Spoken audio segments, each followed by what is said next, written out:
Mark Jarvis est un homme qui semble tout avoir. Et, plus important encore, la femme qu'il aime est toujours à ses côtés. Sa vie semble vraiment bénie et son avenir s'annonce radieux, jusqu'à ce que tout bascule avec un diagnostic dévastateur. Un médecin annonce à Mark qu'il a un cancer en phase terminale et que, dans le meilleur des cas, il lui reste 1 an à vivre. Il existe une possibilité de prolonger sa vie grâce à une chimiothérapie et à des médicaments agressifs, mais sans aucune garantie. Confronté à la réalité de sa mort imminente et irréversible, Mark accepte la situation et commence à se préparer à la fin. À l'approche de la fin, Mark se retrouve perdu dans ses souvenirs d'enfance, réalisant qu'il n'a jamais vraiment apprécié les moments qu'il a vécus, donnant toujours pour acquis qu'il y aurait plus de temps et plus de possibilités. Mais maintenant, le temps s'écoule. Un jour, Mark conduit jusqu'à la périphérie de la ville, abandonne sa voiture et disparaît au loin. Naomi, sa petite amie, finit par le retrouver, confus et désorienté. Il lui dit qu'il ne se souvient pas comment il est arrivé là ni ce qui s'est passé. Quelques semaines plus tard, Mark, Naomi et quelques amis proches se réunissent pour une fête d'adieu. Au cours de cette soirée émouvante, quelqu'un mentionne une société appelée Miracle Health. Une entreprise privée controversée mais en pleine expansion qui utilise la cryostase pour conserver les corps dans l'espoir de réanimer les personnes une fois que la médecine du futur sera capable de guérir leur maladie et de leur offrir une seconde chance dans la vie. Intrigué, Mark envisage sérieusement cette procédure expérimentale, mais pour y être admissible, il doit mourir avant que son cancer ne se propage trop. Il prend la décision déchirante de mettre fin à ses jours prématurément afin de préserver ses chances d'être réanimé. Naomi est dévastée. Elle est restée à ses côtés jusqu'à la fin et ne peut supporter l'idée de le perdre, même pas un instant. Cependant, Mark poursuit son projet. Il meurt volontairement, dans l'espoir de revenir un jour. Nous sommes en 2084. 70 ans plus tard, Miracle Health parvient à réanimer Mark. Des médecins et des assistants l'entourent, surveillant ses signes vitaux et s'assurant que son état est stable. Faible et désorienté, Mark perd connaissance. Peu après, Mark apprend qu'il est le premier être humain au monde à avoir été ramené à la vie. Son corps est un système biologique incroyablement complexe. Seuls environ 20% de ses organes d'origine ont été conservés. Le reste est constitué à 65% de muscles et de tissus clonés, à 10% d'implants bioniques et à 5% de dispositifs techniques intégrés à son corps pour surveiller ses fonctions vitales. L'un de ces dispositifs se trouve sur son abdomen et comprend une interface externe à laquelle un câble peut être connecté. Après la résurrection de Mark, les médecins et les scientifiques sont confrontés à des défis inattendus. Son corps est extrêmement faible. Il peut à peine bouger ou parler et a besoin de soins constants. Son assistante personnelle, Elizabeth, est toujours à ses côtés, entièrement dévouée à l'aider de toutes les manières possibles. Quelques jours plus tard, le Dr West et le Dr Sarah commencent à travailler pour améliorer les capacités physiques de Mark.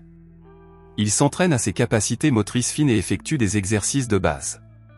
Très vite, Mark découvre un appareil appelé Namascribe, un casque futuriste qui permet aux utilisateurs de visualiser et d'enregistrer leurs souvenirs comme s'ils sauvegardaient des fichiers sur une clé USB. Lors de sa première interaction avec le Namascribe, Mark est submergé par un violent mal de tête tandis qu'un torrent de souvenirs envahit son esprit comme une avalanche. Déterminé à ne pas perdre le contact avec son passé, Mark commence à utiliser régulièrement le Namascribe, apprenant à le contrôler et à contrôler ses souvenirs. Grâce à cet appareil, il voit des flashs de son enfance, d'anciens amis, d'anciens amants et de sa famille. Le lendemain matin, Elizabeth prend soin de Mark et répond à sa liste de questions de plus en plus longue. Bien qu'elle semble être une jeune femme, elle révèle qu'elle a en réalité 46 ans. Elle n'a ni famille ni enfant, ayant adopté une vision moderne des relations. Elizabeth est prête à avoir une relation intime avec Mark et à faire tout ce qu'il faut pour qu'il ne se sente pas seul. Mais il doit d'abord se renforcer physiquement. Cette nuit-là, Mark a du mal à s'endormir. Agité, il se lève pour faire une petite promenade. À l'aide d'un dispositif d'aide à la mobilité, il se retrouve devant un miroir. Mais au lieu de voir un corps jeune, il voit un vieil homme horrible qui le fixe. Il sait que ce n'est que dans sa tête. Effrayé, il s'effondre sur le sol et ne parvient pas à se relever seul. Alors que son corps envoie un signal d'alarme critique, il se traîne jusqu'à la porte de connexion et se connecte, dans l'espoir de soulager la douleur et d'envoyer les données d'urgence à l'équipe de surveillance. Rapidement, l'équipe médicale tient une réunion d'urgence. Une partie du cerveau de Mark commence à céder sous le stress. Pour des raisons qu'ils ne comprennent pas encore, son cerveau ne fonctionne pas correctement, ce qui risque de lui faire perdre tous ses souvenirs.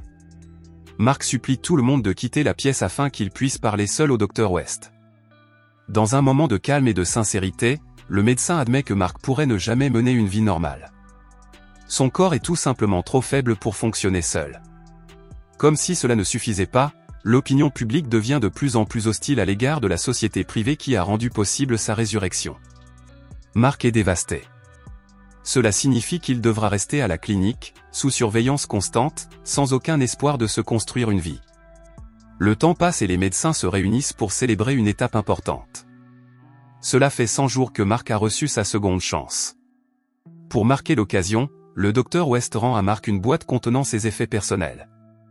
À l'intérieur, Mark trouve son ancien journal intime, des fleurs séchées offertes par les filles qu'il aimait autrefois, un ballon avec lequel il jouait quand il était enfant et des photos de ses premières inventions. Parmi les objets, il y a quelque chose d'inconnu, une lettre qu'il n'a jamais vue auparavant. Il s'agit d'une lettre de Naomi, la femme qu'il aimait avant de mourir. Alors que Mark lit la lettre, les souvenirs de Naomi refont surface. Leur amour semble appartenir à une autre vie. Ils s'étaient rencontrés à l'université lorsqu'ils étaient adolescents et avaient surmonté d'innombrables obstacles pour rester ensemble. À ce moment-là, Mark est submergé par les souvenirs, mais il veut quand même lire la lettre de Naomi datée de 2033. Dans cette lettre, elle révèle qu'à 50 ans, elle a enfin compris qu'elle n'avait aimé que lui toute sa vie. Après avoir perdu ses amis, sa famille et le compagnon avec lequel elle avait passé des années, Naomi a décidé de se soumettre à une expérience similaire, en se faisant congeler dans une chambre cryogénique, dans l'espoir d'être ramenée à la vie 50 ans plus tard pour pouvoir être avec Mark. Lorsque Mark l'apprend, il se tourne vers le Dr West pour lui demander des nouvelles de Naomi et combien de temps il faudra pour la ramener à la vie. Le Dr West explique que la résurrection humaine est un processus incroyablement complexe, long et, surtout, extrêmement coûteux. Les investisseurs avaient financé la résurrection de Mark parce qu'ils s'intéressaient à son cas. Mais les résurrections réussies ne sont possibles que pour des personnes fortes et relativement en bonne santé. Mark est mort juste à temps, avant que sa maladie n'endommage gravement ses organes internes. Naomi, en revanche, a vécu jusqu'à l'âge de 50 ans et a développé des maladies chroniques, rendant sa résurrection non seulement dangereuse, mais aussi très difficile à réaliser. Réalisant que la femme qu'il aime ne reviendra probablement jamais, Mark sombre dans la dépression. Pour tenter de laisser son ancienne vie derrière lui, Mark demande à Elizabeth de lui raser la tête. Quelque temps plus tard, Mark recommence à poser des questions. Il n'a pas encore complètement perdu l'espoir que Naomi puisse être ramenée à la vie. Il veut juste comprendre pourquoi les médecins ne partagent pas son optimisme. Il soupçonne qu'ils ont déjà mené des expériences similaires dans le passé, ce qui pourrait expliquer pourquoi il rejette si rapidement cette idée. Mais Elizabeth n'en sait rien. Les jours, les semaines et les mois passent. Les médecins commencent à remarquer que l'état de Mark s'aggrave. Au lieu de s'améliorer, il empire. Sa dépression met son corps et son esprit à rude épreuve. Il semble absent, errant dans l'établissement sans but. Mais le pire, c'est que ses souvenirs commencent à s'estomper à cause de problèmes neurologiques et que les médecins ne peuvent rien faire pour l'empêcher. Plus tard dans la nuit, Mark se faufile dans le bureau du Dr West et vole les cartes mémoire contenant ses souvenirs. En les regardant, il découvre une vérité terrifiante que l'entreprise privée a cachée. Les scientifiques avaient tenté de ressusciter des centaines de personnes et toutes leurs tentatives avaient échoué. Aucun patient n'avait survécu. Quelque temps plus tard, le Dr West réunit des investisseurs et des mécènes pour présenter les résultats de la clinique. Il promet un avenir brillant pour la médecine grâce à leur projet Lazarus. Affirmant que la résurrection de Mark n'est que la première étape vers quelque chose de monumental, le Dr West les exhorte à ne pas lésiner sur les dépenses pour la recherche et le développement, mais il doit prouver l'efficacité du projet. Il présente Mark au public, provoquant choc et applaudissements.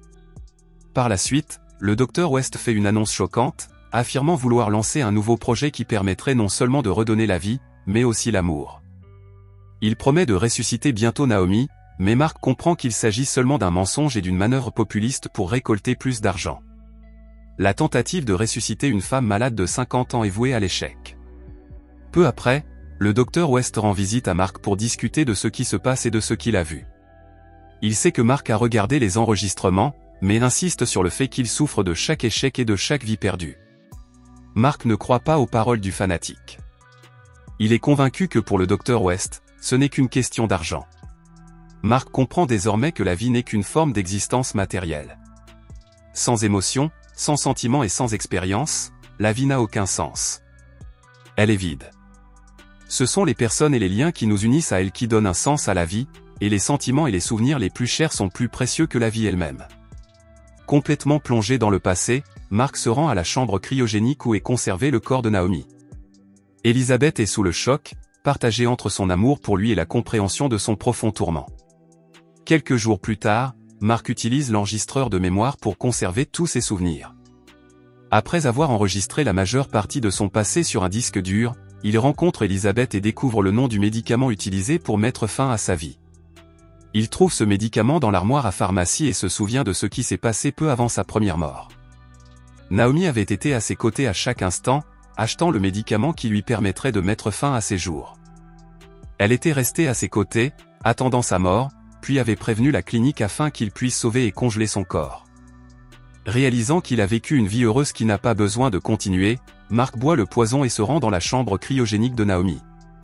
Il l'ouvre délibérément afin qu'ils soient tous deux condamnés à mourir ensemble et dit adieu à sa bien-aimée. Cela semble être la fin, mais les médecins s'y opposent. Ils utilisent les données enregistrées et le corps de Mark pour le ressusciter une fois de plus contre son gré, car il est le résultat d'une expérience sans droit de choisir ni d'avoir son mot à dire. En même temps, il devient clair que la version précédente de Mark n'était qu'une autre copie, car le Dr West l'a ressuscité des dizaines, voire des centaines de fois.